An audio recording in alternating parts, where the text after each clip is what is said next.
Good morning to you all and welcome to this webinar with regard to the European Biogas Statistical Report 2022.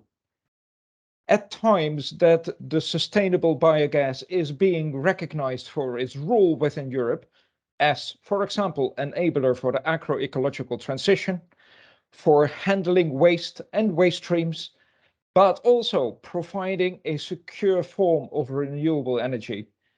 Statistical data and the outlook is important for our sector. And it shows because we have many participants coming in today, listening to this webinar, and the participants are coming from all over Europe and from the full supply chain, ranging from, for example, the producers itself, the investors, financiers, end users, but also policymakers across Europe.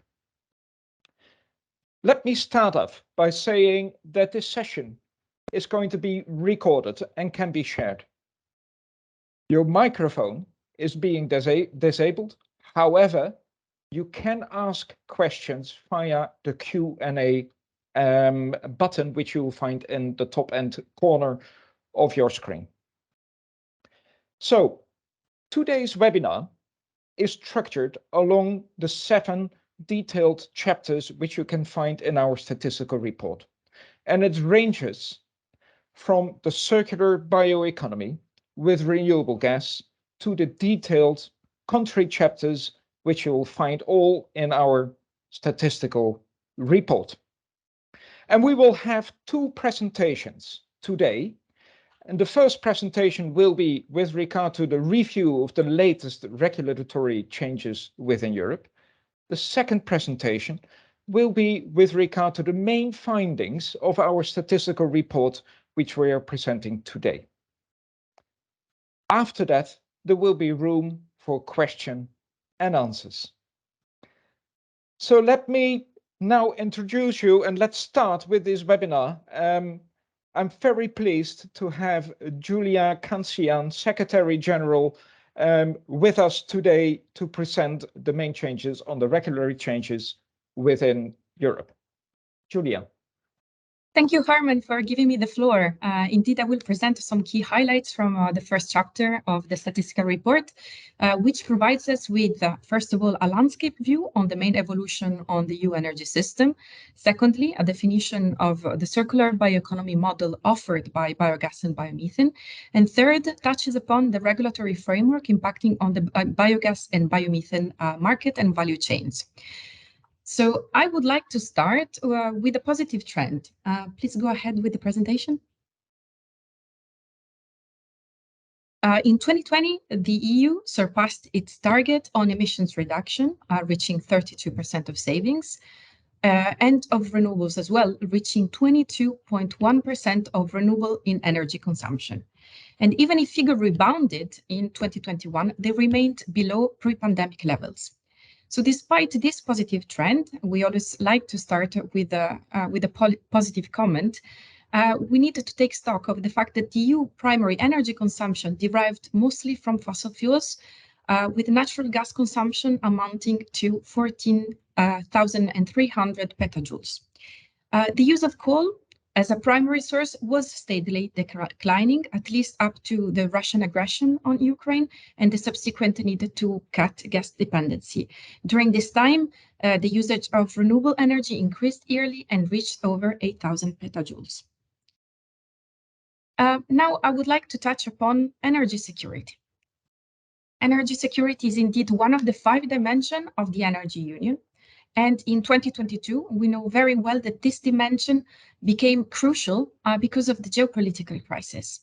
The EU, as we know, responded with the REPowerEU plan, conjugating climate change mitigation objectives and the urgency to disentangle from Russian gas dependency.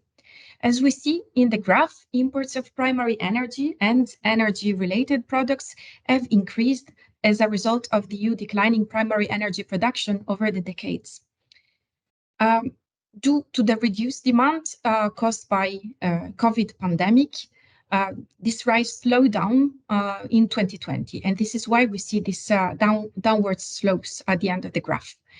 The data shows in general that EU is heavily dependent on third countries when it comes to energy. And despite the fact that imports fell in 2020 and in 2021 and 2022 as a result of the invasion of Ukraine, during the past 3 decades, our reliance on foreign energy sources has been overall steadily rising. We are now at a critical juncture where gas and petroleum are putting soaring pressure on the EU trade balance, on energy security, but also on the competitiveness of our industrial sector. And for this reason, the EU should look at domestic solutions such as biogas and biomethane, promoting and preserving the EU strategic autonomy. And in this respect, we need to admit that indeed Repower EU is a promising policy for the biomethane sector. But let's look now at what our sector has to offer. So this slide here, you see an ID plant with all its input and outputs representing the perfect example of a circular economy hub, a business model towards which Europe should be turning to. Far from producing only renewable energy, biogas and biomethane plants are circular economy hubs that are turning organic material that are formerly regarded as waste and waste from industrial processes or water management and sustainable crops into several products. So a renewable energy career, and that goes without saying, organic fertilizers, but also industrial gases. Because of the complexity of our value chain and its circularity, multiple legislative inputs are impacting our value chain, and 2022 and also 2021 constituted key years for the decision-making process, and this trend will be sustained in 2023. Let's have a look a bit closer at the slide here, in which you see that all the different input, outputs, and byproducts of our value chain are impacted by multiple legislative proposal and frameworks. On the output side, we see that the Fit for 55 package is constitute a good driver for advanced biofuels for transport, for example, biomethane injected in the natural gas grid with the gas package and the possibility of having better market access, electricity, of course, and heat. On the input side as well, we have several impacts from the legislative framework. The RED III, so the Renewable Energy Directive, and specifically Annex 9 defining what advanced feedstock are, as well as Annex 6, are going to be updated very soon. And we saw just 2 days ago coming up a draft delegated act on the Annex 9, adding new feedstock to Part A, so the ones that are counting towards the advanced biofuels target, as well as Part B. Waste Framework Directive and Urban Wastewater Treatment Directive are going to be also updated. The Urban Wastewater Treatment Directive was very recently presented with a new proposal, and we'll see a new proposals also for the Waste Framework Directive coming up in 2023. When we look at the byproducts, so digestate in particular, might become more important in the future with the Integrated Nutrient Management Action Plan coming up at the beginning of 2023, possibly a revision of fertilizer product regulation, as well as a soil health law, taking care of the quality of our soils. As for carbon dioxide, only last week, the European Commission launched a proposal to have a common framework on carbon dioxide removal. So with this, just to show you how many novelties are happening in the legislative framework that are impacting our value chain. Thank you very much, Harmen. I give it back to you.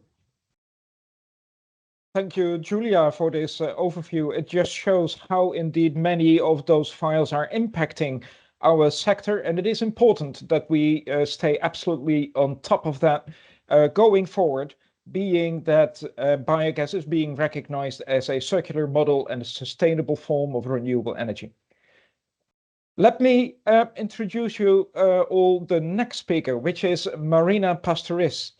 She is Technical and Project Officer at EBA, and she has worked very hard in making the statistical report happening with the help, of course, of all the national associations which are there. Marina, we are very curious to your main findings of all the inputs you've gathered actually over the year 2021. Probably good to stress that the report of 2022 is looking at all the findings we have up to the end of 2021. Marina. Thank you very much, Harmen. Thank you for giving me the floor. And it's actually a pleasure to be here presenting some insights on our statistical report. This new version of the statistical report of our yearly publication. So I will, in the next slide, show you our all the chapters. We have already seen this from Julia and Harmen. As Julia already presented some insights on the first chapter, I will continue now with the second chapter and all the rest. So the first question that comes here is, can we know how much combined biomethane and biogas production were in Europe, at least, well, by 2021? Then the answer is yes. And thanks to our data providers and to our EBA statistics, we can know that Europe produced in 2021 already 18.4 billion cubic meters, which is the same as 196 terawatt hours of combined biomethane and biogas. In this figure 2.2, you can see the combined biomethane and biogas production in Europe expressed in BCM. In darker green, you have the energy coming from biomethane, and in lighter green, the energy coming from biogas. These are the absolute numbers, and we can see the production, how it was increasing over the years. And whereas the biogas industry has stagnated over the past decade, biomethane production actually is showing a great growth. In 2021, actually, we have seen an increment of 20% of the previous year. So in 2021, we had 20% more biomethane produced than in 2020. Now, we know how much combined biogas and biomethane we are producing, but then what about the number of facilities? So in this figure, you can see, figure 2.10, the combined number of biomethane and biogas plants in Europe. Again, in darker green, we have the number of biomethane plants, and in lighter green, the number of biogas plants. Well, for biogas, as I said before, we have seen a period of rapid growth between 2009 and 2014. But then after 2014, the growth has been, well, a steady rise in the number of plants of biogas.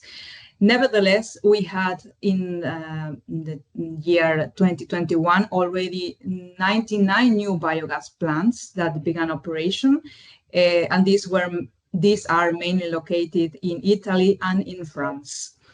For biomethane, the story is a bit different. So we have seen a great development over the past years, and actually the total number of plants reached a record number on the 2021. So we 1,067 new biomethane plants, sorry, the total number of biomethane plants, but 184 new biomethane plants in comparison to 2020.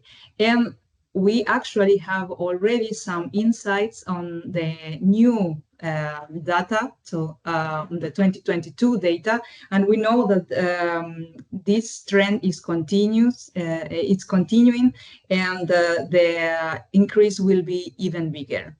So if we look a bit in depth our biomethane production in Europe, we can see in this slide that there you can see the biomethane production in Europe over the years. In darker green, you have the existing production, and in lighter green, the new production per year. So we we can see that biomethane production has enjoyed a remarkable growth in the last decade, and actually the 2021 year was the biggest yearly increase so far.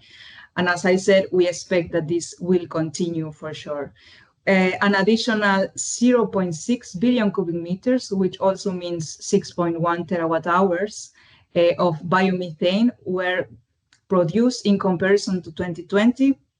And this actually represents, as I said, an increasing rate of 20% in total. The total amount of biomethane in Europe reached 3.5 billion cubic meters, as you have seen in the previous slide. Okay, so we now know how much biogas and biomethane combined have been produced. Europe has produced. We also have seen the number of facilities. We have seen in depth the biomethane production, but what about the feedstocks? Are the feedstocks used for biomethane production sustainable? Well, the answer is yes. In figure 2.22, we can see the total number of newly installed biomethane plants in Europe per year, starting from the year 2008. And we also are showing here some insights on already this year, the year 2022. You can see the overall number, and also this is divided per feedstock type. In yellow, you can see the monocrops, so the new installation running on monocrops or energy crops, and in green, among the other categories, of course, you can see the agricultural residues that includes also manure and plant residues. We can see a clear trend towards agricultural residues, organic municipal solid waste, and sewage sludge. From the year 2017, almost no new plant was installed using monocrops. And we expect that this trend will continue. And additionally, we know that in the future, probably these plants that are now running with monocrops will start changing to other more sustainable feedstocks, for example, sequential cropping. And actually, in fact, we already have in our database the information that some European countries are already putting into their feedstock mix some sequential cropping. And well, if you want to know which countries are they, I invite you to have a look at our report and discover this information. You may wonder then, we already covered the feedstocks. We know it's mainly we are using sustainable feedstocks. We know the production in Europe. What about the size of the new installed biomethane production capacity? Are there bigger size or smaller size? Which is a trend? So Europe biomethane market includes many smaller biomethane plants, but also it has a bigger size of production capacity.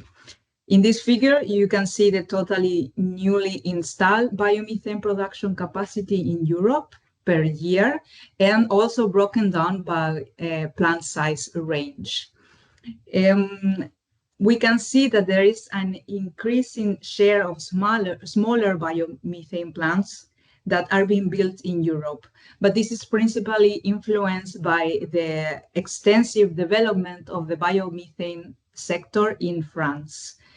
In the year 2019, we have seen that it was highly impacted by the installation of bigger size in the category purple.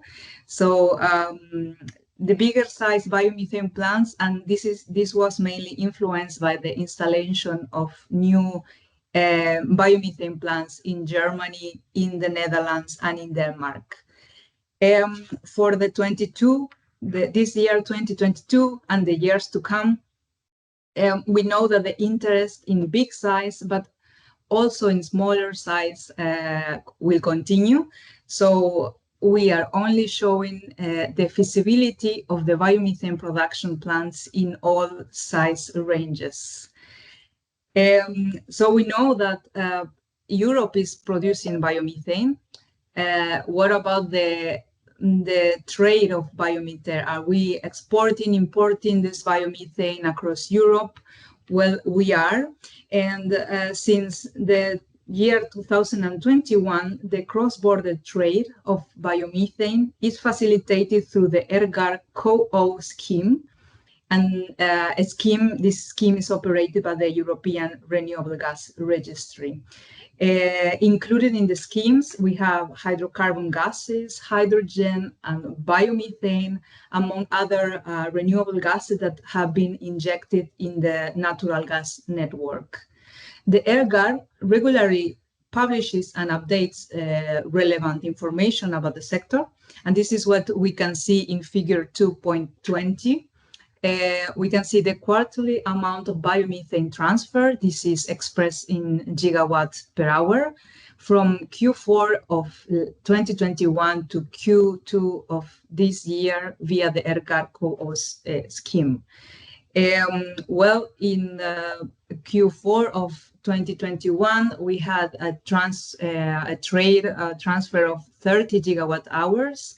A bit more during this year. So the first quarter was total amount of 433 gigawatt hours of biomethane were transferred, and in Q2 159 gigawatt hours.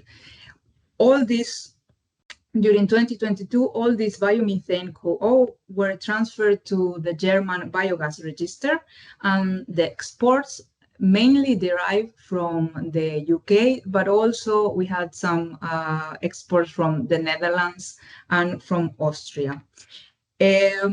From this chapter, this is the last slide before going to the next chapter, and I just wanted to mention what else you can find in this chapter. So you will find biogas and biomethane production divided in the European countries. You will find biogas and biomethane information per plant type, and that means, for example, how many landfill plants or agricultural plants we have, and these expressed in production. Also some data on the upgrading technologies in Europe, the plants, if they are connected to the grid or the transport grid, and also the feedstocks used, but divided per country, and much more detail. So this leads me to the next slide, which and the next chapter, which is chapter number 3. And this is the chapter that we name Growth Prospects and Strategies for Scale Up. In this chapter, we cover mainly the potentials and how biomethane and biogas will develop during the years. For example, in this figure, in figure 3.1, we can see the European biogas and biomethane production potential for 2030 and 2050, and this is calculated and published by different studies. And well, in this figure, you can see the information expressed either in BCM or in terawatt hours. There is a consensus that by 2030, the biogas and biomethane sectors combined can more than double the production that we have today. So today we are producing 18.4 billion cubic meters, but by 2030, the studies estimate that we will be producing 35 to 45 billion cubic meters of biomethane, well, combined biomethane and biogas. This means that most studies are in line with the 35 billion cubic meters target of the European, of the REPowerEU. But this is not everything, because these studies also go beyond 2030, and they are publishing some information for the biomethane by 2050, the biomethane production. And well, the different studies show the results, and this we can see that the production can increase at least 5 times the levels that we have today. And this means going up to productions between 95 to 167 billion cubic meters of biomethane. And this is not a small amount, because this would represent up to 61% of the total European gas demand by 2050. We can see, that the potential is even higher. You will find in this chapter some EBA estimation, also divided per feedstock. And well, important is to mention that the estimations are only considering sustainable feedstocks. More details on this you can find in our report. But what about the potential of biogas and biomethane in the different European countries? So in this figure 3.3, you can see the 2050 biomethane production potential compared to 2020 combined. So the production that we have today, the combined production of 2021. Well, for the different countries. In darker green, you have the total 2050 production potential, and in a lighter green, you have the current combined biogas and biomethane production. What is clear here is the huge potential of Europe, right? But also the enormous potential that some countries have, and that actually their sector is still not well developed. If you see, for example, the case of Spain or the case of Poland, we can see that both countries have a lot of potential, but the production today is still low. So the message here is that we must foster the development of biomethane in Europe, in all the European countries, as you can see here in this figure. We need feedstocks to be unlocked, we need feedstocks to be mobilized, and we need the support schemes to be implemented, especially in those countries where the biomethane is still scarce today. More details on the projections of our sector and the perspectives can be found in the report. This leads me to the next chapter, which is the chapter number 4, and the biomethane use in transport. In this chapter, well, I will present the bio-LNG production mainly, but you can find some other information that I will detail later. Well, we know that one of the main end uses of biomethane is its use in the transport sector. We have identified the importance of the biomethane in the transport sector, and because of that, we have created an inventory of the projects, European projects that are planned to produce bio-LNG. So in this figure, we can see that the bio-LNG is picking up rapidly. The figure shows the projections of the production capacity of real projects. So this is important. These are confirmed, announced projects.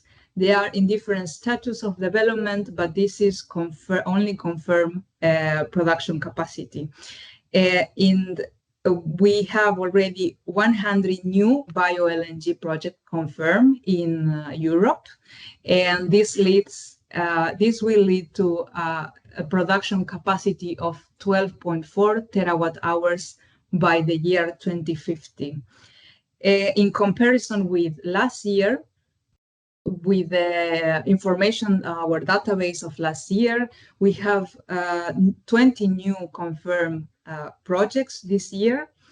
And we can see that this increase will continue year over year, and we are certain that this trend will continue in Europe.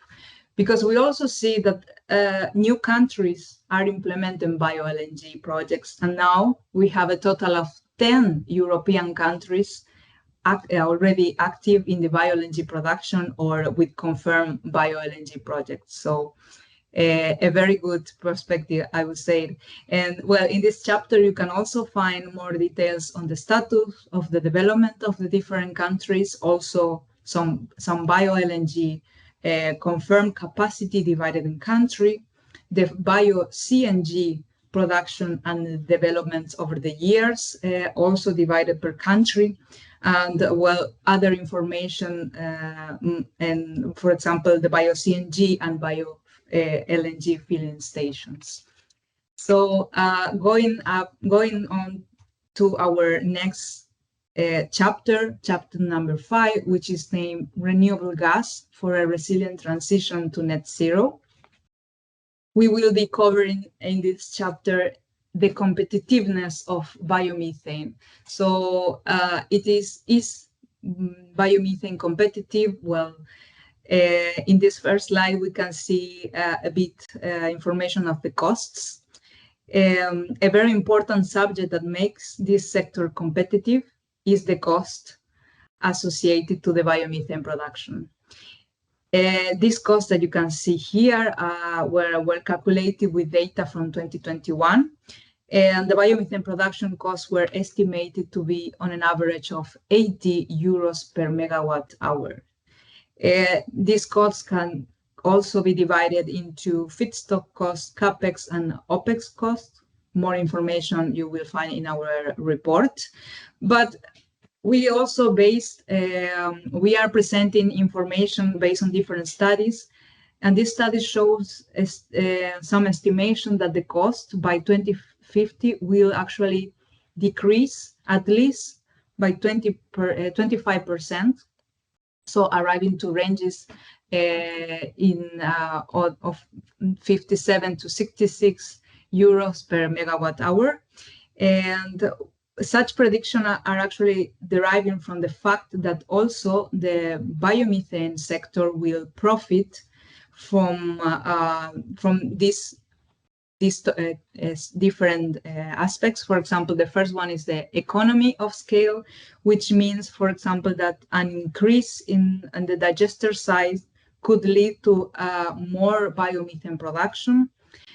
Some innovations that will come in the agricultural practice, in the upgrading of the digestate, but also in the technology that will lead to higher biomethane production rates. We also will profit from improved waste collection that, for example, can decrease the cost on the feedstocks. We also will profit on the pre-treatment and faster digestion, because that can lead to smaller CAPEX and investments for the digesters. And then once we have a market to valorize our biogenic CO2, for sure the sector will use this and will profit, of course. If we want to have a look at the turnover of the biogas industry, at least in Europe 27, we can we know and we present in our report that in 2020 the turnover of the sector in EU 27 was 5.75 billion of euros, and consider this is equal to 3.53% of the turnover of all the renewable energy technologies. Considering the major boost which is given to the biomethane sector following the REPowerEU plan, the turnover of the sector is expected to increase significantly in Europe in the years to come. We were already showing in the year 2020 that we had a higher turnover than the production of hydropower. And among the countries that show the highest turnover in 2020, we can name Germany, Italy, and France.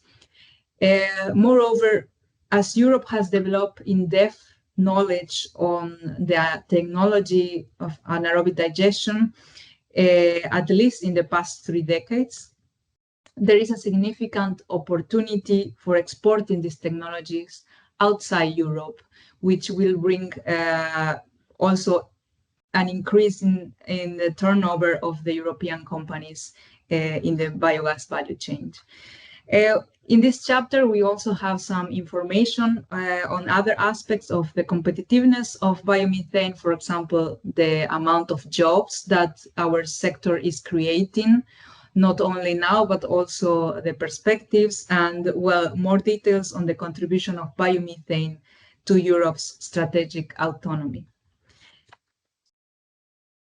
This leads me to the last chapter that I will be covering, and this is the chapter number 6, named Completing the Nutrient Cycle with Digestate. And you might already know what this chapter is about. So this is our digestate chapter, and it's a new chapter in this edition, in this statistical report. So it has been added for the first time. And well, Julia has already explained a bit all the value chain of biogas, and the anaerobic digestion. But for the ones that don't know, well, digestate is the remaining product that we can obtain after the anaerobic digestion process. So once the feedstocks enter to our digester, we obtain the gases, biogas, biomethane, biogenic CO2. Then we have this product, a valuable product called digestate, which has the potential to transform Europe's agricultural sector. And why? This is because digestate has a lot of advantages. It depends on the feedstock, of course, that and the feedstock that we are initially coming up. But the digestate has a great organo-mineral fertilizer properties and has a different amount of, for example, nitrogen content, phosphorus content, potassium content, and also carbon. And this, of course, makes it a great fertilizer. And it has the potential to replace synthetic fertilizers. And with this, of course, some environmental benefits as GHG emissions reduction or contribution to the circular economy are coming. So, well, it is not easy, I would say, to collect digestate production data in Europe yet. So we have been trying to do this. And for this year, we are presenting some insights on our database, but we had to estimate the total amount of digestate production based on calculations. So we have taken two different approaches, one based on our database and the other based on literature research. And you can find the details of these calculations in our report. But we estimate that in 2021, between 222 and 258 megatons of fresh matter digestate was produced in Europe. And of course, this would increase as the production increases. So by 2030 and 2050, we see higher total productions. We also have included in this chapter some estimations on the synthetic fertilizer replacement potential of digestate. Everything based on our own estimation. We also could arrive to how much natural gas consumption could we avoid if we were using some digestate already to replace synthetic nitrogen fertilizers. So we know that natural gas is the main feedstock and energy source also to produce synthetic fertilizers such as ammonia, for example. And well, with the recent increases in the natural gas prices in Europe, this affected the synthetic fertilizer production, and we have seen some lower global supply of the fertilizers, but the demand continued to increase. So in the ideal case that we have used, for example, already last year, our digestate to replace synthetic nitrogen fertilizers. How much natural gas could have been avoided? Well, we have estimated that around 0.6 billion cubic meters of natural gas consumption could have been saved already in 2021. And if we go further, we can estimate that by 2030 and 2050, 1.1 and almost 6 billion cubic meters of natural gas could have been avoided. So you can find all these details and our calculations in the report, and also some already the information that we have from the different European countries, at least the available regarding the digester production and use. Thank you very much. I give the floor to Harmen. Thank you, Marina, for this extremely detailed overview already. And then to think that within the statistical report, more numbers, more data is to be found. Before we go in a few other questions, first to the audience, please show or send us some question and answers via the question and answers pad, and we'll try to answer them during the coming 15 minutes. And I have one clarification question which came in already, and that is with regards to the differences between what we are going to do with the biomethane production in 2022. So I'm seeing here Almudena Justo are saying, according to figure 2.5 in 2021, we had a production of 3.5 billion cubic meters. On the other end, we show as well that the current production in 2022 is close to 20 BCM already. So can you explain how that is? Because it almost looks like to him that we have an increase of 16 BCM already in 1 year. I wish it was true, but the answer is different. So maybe Marina, you can answer that one. Yes, Herman. Well, in figure 2.5, we are only looking at the biomethane production production in Europe, and the 18.4 billion cubic meter is the combined biogas and biomethane production. So we are expressing the data in energy production, so in BCM or in terawatt hours, and this is why, well, we have the higher number. Okay, thanks for the explanation. Please keep your camera on. I would like to ask Julia to come on screen as well to ask or answer some of the questions. Whilst we are preparing for that, I would like to say and to highlight that actually the potentials which you've shown, Marina, are very promising. Sustainable potentials for the production of biomethane, up to, as you calculated it, 61% of the future gas demand in 2050. So that means that the main message is here that we have two main renewable gases. One is renewable hydrogen and of course biomethane, and the quantities are there. Let me then go to Julia. We had a question from Andrea Cantano, and that was related to how the novel feedstocks are being regulated by the European Commission. And so he's especially interested in what changes are coming up in the Annex 9, especially Part A or maybe even Part B, and other agricultural feedstocks. Maybe you can elaborate. Thank you, Harmen. Certainly. Actually, this is a very good time to do so. The European Commission launched a public consultation on a draft delegated act on Annex 9, which was due for some time. So the market was really waiting for this moment.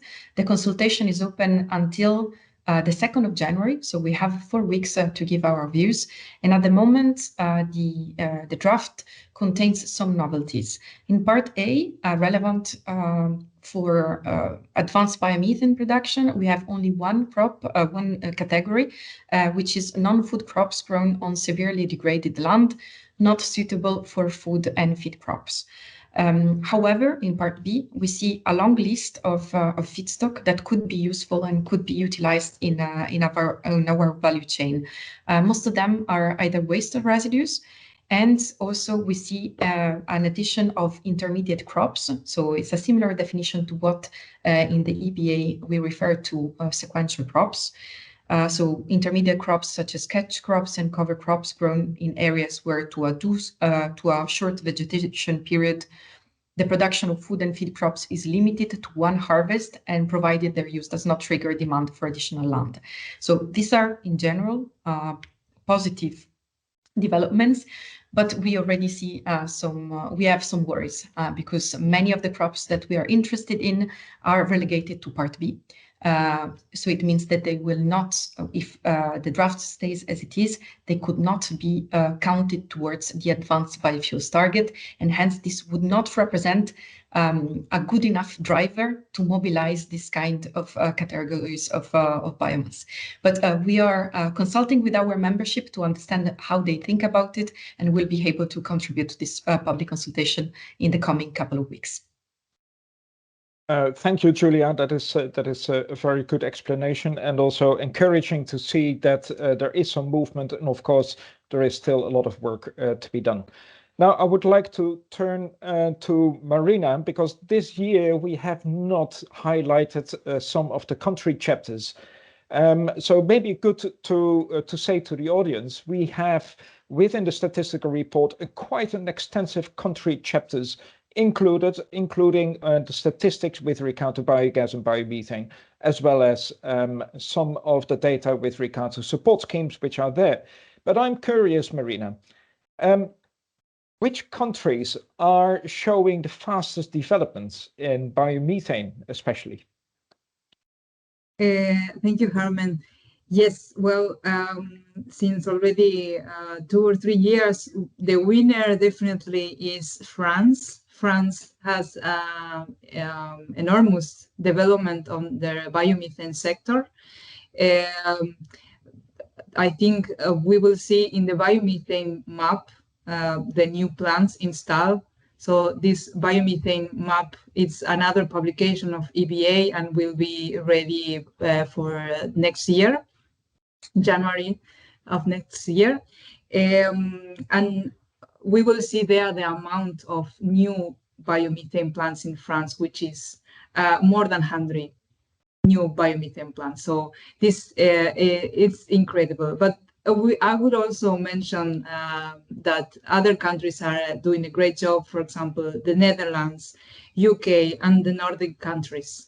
And interesting actually is to mention also the smaller countries that, for example, Latvia has in the 2021 started the first biomethane plant. So hopefully this will be extended to all the countries and we will see the development coming. Thank you, Marina. And I have a related question received as well, and that is from Gabriel Tarle. And it is saying, will there be less biogas that is used for power and heat generation and more biomethane produced, or are both growing at the same pace? Can you say anything about that? Well, yes, we have seen that biogas is not increasing as faster anymore as biomethane. And well, actually some countries like, for example, Estonia, it's already converting the biogas plant with CHP units to biomethane. But well, this I'm not certain that will happen in all the countries, but we might see this happening. What do you think, Harman? That's a nice one, thank you. And I do agree indeed that there will be focus on biomethane. And one of the reasons is, of course, we see an accelerated development on solar and wind providing renewable electricity. However, biogas do play a role and an important role to provide renewable electricity and heat, especially in rural areas where we can actually give a stable form of electricity in the grid. So that is important. However, we see that many of the biogas plants which have been previously being supported by subsidy schemes are running out over time in the coming, say, 5 to 10 years, are running out of their subsidy schemes, and we'll see that quite a few of them will be transferring this to a biomethane plant. And within that, we got also a long question from Martina Kwaskova. I will not try to read it out because it's quite a long question, but try to get a gist of this. And the question is all about the price of the biogas or the biomethane being produced, and how developing countries can support this. So let me answer that by saying that we see an increased interest from countries like Poland, like Romania, Spain as well, to develop especially biomethane. Now, biomethane with a cost price of an average in 2021 of 80 euros the megawatt is on a par with natural gas. And why is on par? Because if we take into account also the ETS cost, then the costs are similar. So which means that biomethane can be competitive already, and the investments to make so needs to be done. However, the financial investments are ready and are there, meaning that we need security that we can develop the biomethane plants to provide renewable gas and the needed renewable gas in every country within Europe. That's not only the European Union, but also within Europe. Moving from that question, I would like to go back to Julia. How does the global fertilizer crisis, how can that accelerate the nutrient recycling and the digestate-orientated solutions? So recently, the European Commission has tried to give an answer to this crisis via communication that was published at the beginning of November, and the communication puts together some short-term and medium-term actions to relieve the sectors that are impacted by this crisis. And when it comes to the production of organomineral fertilizers, so digestate, for example, this opens up a bit of an opportunity, as well as in general for nutrient recycling. The idea that comes from this communication and from this strategy is that we needed to move towards a more circular economy model and to make use of the nutrients that we already have. And that are provided by co-products such as digestate. So we will see at the beginning of next year an integrated nutrient management action plan that hopefully breaks the silos that sometimes are characterizing environmental energy policies and agricultural policies in this case. And therefore, we need to stay tuned to see what happens on the regulatory spheres at the beginning of next year. But for sure, as a sector, we need to be able to contribute also to alleviate the symptoms of this crisis. And we have the instruments to do so. We need to work now on the regulatory tools. Thank you, Julia. That's very clear. Looking at the other questions which are coming in, I have a question, Marina, with regard to the data on the bio-LNG. You mentioned Ses Odysseus Rikopoulou, if I'm pronouncing his name right. You mentioned 100 new bioenergy plants to be confirmed, but do we have such few as well about the confirmed plants with CO2 capturing and liquefaction? Well, we don't have this data like certain. We know that at least 3 of these bio-LNG plants are also going to liquefy the biogenic CO2. Last year it was at least 1. We have seen this year more coming, but definitely as the market develops for the biogenic CO2 valorization, we will see this including in the new projects, definitely. And also because, well, once we have liquefied biomethane, it's we can also have liquefied biogenic CO2, and then the process is easier. It makes sense as well. So yes, thank you. I have a question from Jan Liebertrouw. It is a question I will take. He is asking, you referred to the cost of biomethane in 2050. What do you estimate how the development cost of competitive renewable gases as hydrogen and ammonia will look like in comparison to the biomethane in 2050? Now, that is the black box, or if we can say, I need to look into the future, which is sometimes a little bit difficult. What I can say is that at this moment, biomethane is the cheapest and the most scalable renewable gas today.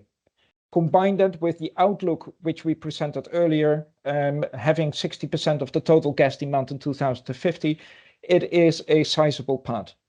Hydrogen at this moment is very expensive and is expected to remain so for quite some years. How quickly it develops, that is, of course, difficult. Ammonia, I do have to say, I do not have the accurate information there. It is expected, though, in 2050, the levelized cost of both hydrogen and biomethane are pretty much on par following the study reports which have come out, for example, from Guidehouse. With that, I think we can take one more question. And I'm just looking here to have the right one. So that is a question from David Graff. In terms of biomethane technologies, and I would like to ask you that, Marina, if you are okay, in terms of biomethane technologies, do we already see an increase in thermal gasification plants, or are they still pilot projects? We are part of, EBA is part of some projects that are now developing and have included this type of technology, but our database is mainly based on anaerobic digestion. So these details we don't have available. Yes. What we do see indeed is that the gasification is moving up, but still in early stages. But we see also that, for example, in the Horizon projects, there is an extra attention towards gasification projects coming online. So probably a space to watch. And hopefully we can include this into the next year's statistical report. I would like to close this webinar. First of all, I would like to thank Marina for the hard work, as well as Mieke de Korte for collecting all the data and all the data providers who have given the opportunity to make this report. I would like to thank you both for the presentations as well. And of course, please do have a look at the full report, because that's full of important information with regard to our sector and also outlooks and prognosis going forward. So with that, I would advise you to visit our website, download the report where you can. It's free for our members. Should you have any questions, or the questions which we have answered are not, or asked and are not answered yet, we will reach out to you. And I wish you a very good remaining good day. Thank you so much.